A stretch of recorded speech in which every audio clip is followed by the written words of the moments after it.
মসজিদে নববী মুসলমানদের কাছে অন্যতম পবিত্র স্থানগুলোর একটি। মক্কার মসজিদুল হারামের পরই এই মসজিদের অবস্থান। রাসূল সাল্লাল্লাহু আলাইহি সাল্লাম মক্কা থেকে মদিনায় হিজরতের পরেই সর্বপ্রথম এ মসজিদ নির্মাণের কাজে মনোযোগ দেন। কিভাবে নির্মিত হলো মসজিদে নববী, বিস্তারিত ডেস্ক রিপোর্টে। ৬২২ খ্রিস্টাব্দে হিজরতের বছরেই শুরু হয় মসজিদে নববীর নির্মাণ কাজ।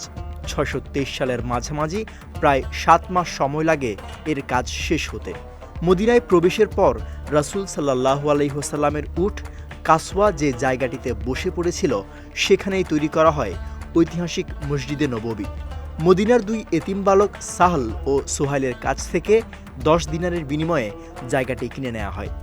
টাকা পরিশোধ করেন হযরত আবু বকর রাদিয়াল্লাহু তাআলা আনহু।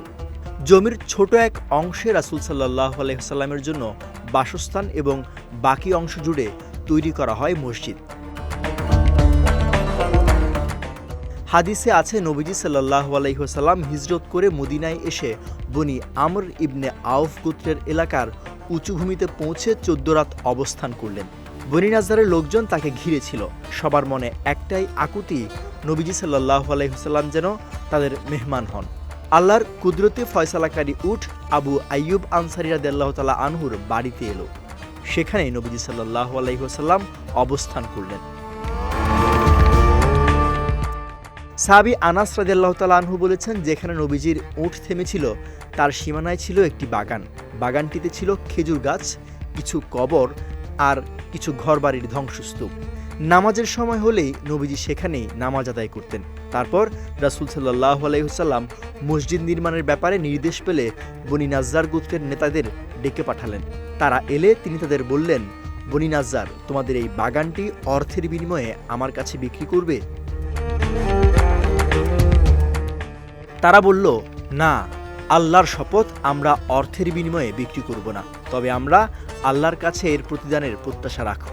বাগানের মালিকদের অনুমতি পেয়ে রাসূল সাল্লাল্লাহু আলাইহি ওয়াসাল্লাম নির্দেশ দিলেন, খেজুর গাছগুলো কেটে ফেলো, কবরগুলো খুঁড়ে ফেলো এবং ধ্বংসাবশেষগুলো মাটির সঙ্গে মিশিয়ে দাও। নামাজের স্থানটুকু পবিত্র হলে ভূপৃষ্ঠের যে কোনো জায়গায় নামাজ পড়তে কোনো বাধা নেই।